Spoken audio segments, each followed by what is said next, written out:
அனைவருக்கும் விநாயகர் சதுர்த்தி நல்வாழ்த்துக்கள். பார்வதி தேவி சதுர்த்தி பூஜையை செய்து ஈஸ்வரனை மீண்டும் கணவராக அடைந்தார் என புராணங்களில் கூறப்பட்டுள்ளது. சதுர்த்தி விரதத்தின் பலன்கள் குறித்து புராணங்களில் பல தகவல்கள் சொல்லப்பட்டுள்ளன. பார்வதி தேவியே கடைபிடித்து வழிகாட்டிய விரதம் சதுர்த்தி விரதம்.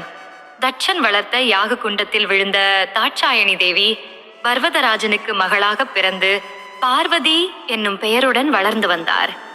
அப்போது சதுர்த்தி விரதம் இருந்து பூஜையை செய்துதான் ஈஸ்வரனை மீண்டும் கணவராக அடைந்தார்.